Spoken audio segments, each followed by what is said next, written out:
All right, let's jump into another deep dive.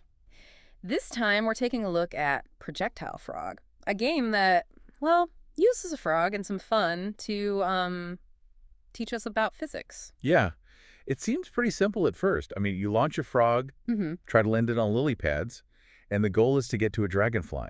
But there's actually a lot more going on under the hood, both in terms of physics and some clever game design. Yeah, so you're saying it's not just about, getting that frog to eat the dragonfly. What are we actually learning here? Well, you're getting some really good hands-on experience with projectile motion, like the Okay. fundamentals, all those things, like how gravity affects the frog as it flies through the air, the trajectory, Mm-hmm. and how important the launch angle is, and then, of course, the role of initial velocity. Right, right. It's making me think back to my high school physics class. All those formulas and equations, this seems like a much friendlier way to learn. Exactly. And that's what's so cool about it. It makes all these concepts, intuitive, and you're not just memorizing stuff, you're experimenting. You're Yeah. playing around with it, you can observe, Uh-huh. and in the end, you internalize these principles just through gameplay. I like that, learning by doing. So speaking of experimenting, the source material mentioned these different stages, 0 through 4. How do those come into play? Ah, yeah. The stages are where you really see how deep this game can get when it comes to education. Hmm. It's like, think of it as, it's built in to help you learn. Right. Stage 0 starts off pretty basic, like the lily pad positions are fixed. But as you go through the stages, it gets more challenging. So you can't just like launch the frog without thinking. You really have to use your brain to figure out the physics. Yeah, for sure. I mean, by the time you get to like stage 3 and 4, the dragonfly's in a random spot. And you even have to think about vertical displacement when you're launching the frog. It's like the game is throwing some curveballs at you to, really test what you've learned. That's really neat. And it mentions the game uses a JavaScript HTML5 applet. What does that even mean? It pretty much just means you can play it in a web browser. Right. You don't have to like download anything or install anything. Oh, okay. It's all about making it, as accessible as possible. Yeah, that makes sense. I mean, accessibility is pretty important. The source material also mentions a couple of enhancements that the developers added. One of them, enhancement one, uses the Math.min X formula. What exactly is going on there? So yeah, it may look kind of confusing at first, Mm-hmm. just like a bunch of gibberish, but it's actually a pretty smart way to fix a really common problem in games.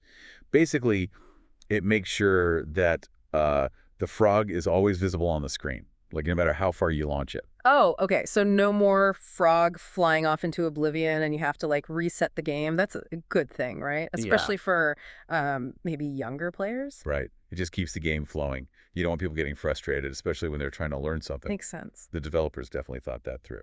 Yeah, it really does seem like they focused on user friendliness. So, Yep. what about enhancement two? Something about remembering the user stage choice, right? Yeah, it's subtle, but a nice touch.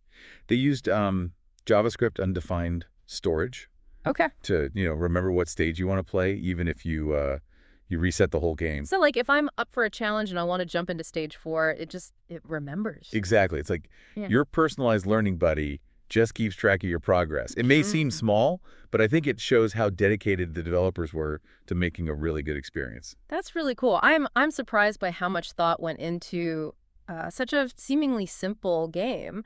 So my question is, why does all this matter? Like, what makes this game such a good learning tool? Well, it's how the game is designed and then how all the physics concepts fit into that design. It's not, Yeah. it's not about memorizing. It's understanding how it works and being engaged. Let's talk about that some more. One of the most interesting things about this game is how it uses something called intrinsic motivation. Intrinsic motivation. What was that again? Well, it's the idea that people do things not because they're going to get some kind of reward, Right. but because they actually enjoy doing it or, they find it satisfying. So like with this game, it's not about, getting a good grade. It's more about the fun of figuring out how to launch that frog and getting it to land perfectly. Exactly. And that's where these kinds of educational games really shine. Yeah. They use our, our natural desire to play and experiment and try to win or beat the game. And by doing that, we pick up these physics concepts without even uh, realizing it. It's like we're learning without even trying. Yeah. So the source material also talks about the game's flexibility. What do they mean by that? Well, the game is not just a one-size-fits-all kind of thing. Okay. The developers actually put in some options so that teachers can, adjust the game for different students, Mm-hmm. like based on their level. Yeah. Oh, so like a teacher could make the game harder or easier based on, the age of the students and how much they know already. Exactly. Like they could start with the basic stages to introduce the ideas and then make it more and more complex as the students learn. So it's not just like, lecturing about projectile motion from a textbook. Yeah, way more hands-on. Much more active. Yeah, they're learning by doing. They get to, guess what's going to happen, and then they test it out and see what happens, and it all happens in real time. This, I could see how this would be really helpful for students who don't learn well in like a traditional classroom. It just makes it, less scary and maybe more accessible. I think so. Yeah. I mean, and if you can give students a sense of, they're in control of their learning, then it can really boost their confidence. It's like they're not just, being told stuff. They're actually part of the process. Yeah, and I think, changing that mindset can have a really big impact on how much they learn overall. This game is making me think differently about educational games. Yeah. Yeah. Like I used to think they were just for kids. But this game is showing that they can actually be used for pretty complicated stuff. You're right. And there's a growing movement now to use more and more games in the classroom. Oh, that's interesting. So why is that? Like what makes these games so good for learning? Well, like we were talking about, they're really good at tapping into, people's natural desire to play. And there's that challenge and the feeling you get when you beat a level or figure something out. Mm-hmm. But there's actually more to it than just that. What else? Well, games give you immediate feedback. Okay. Like, you do something and you see what happens right away. Right. And so you can then, change your strategy based on what just happened. That makes sense. I mean, in a normal classroom, it could be like days or even weeks before you get feedback on something. But in a game, you know right away. Yeah, yeah. And that makes you want to keep playing and experimenting.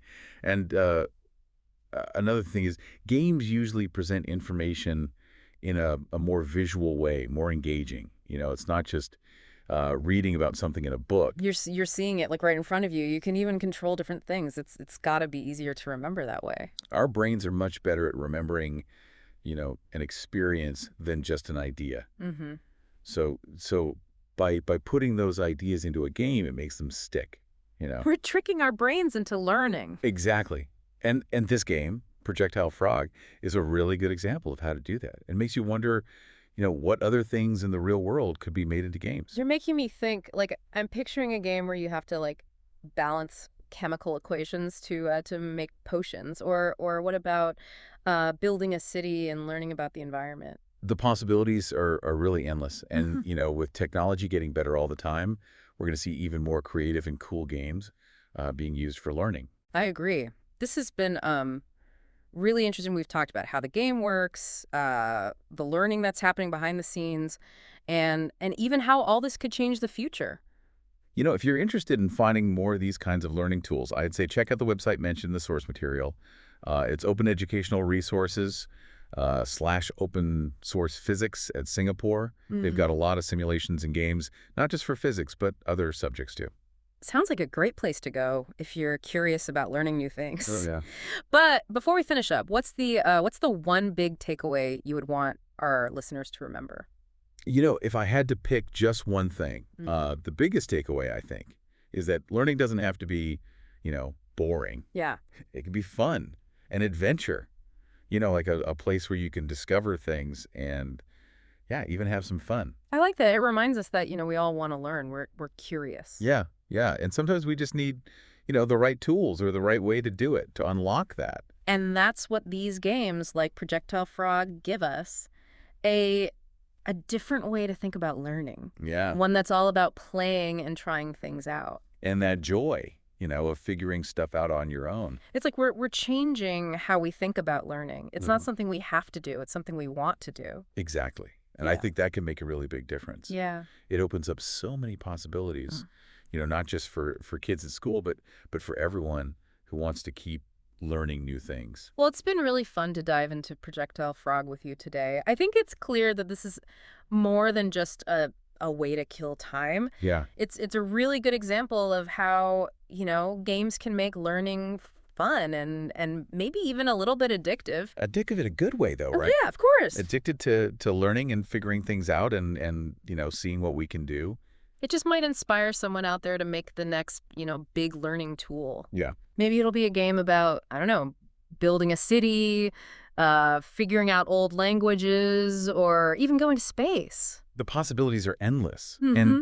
And, as we keep learning new things, it's important to remember that learning can happen anywhere. It's Right. not just in a book or a classroom. Sometimes it's, in the unexpected places, in the fun we have and the things we try out. And yeah, even in a frog that jumps through the air. That's a great way to put it. So, to all our listeners out there, stay curious, keep exploring, and keep on learning.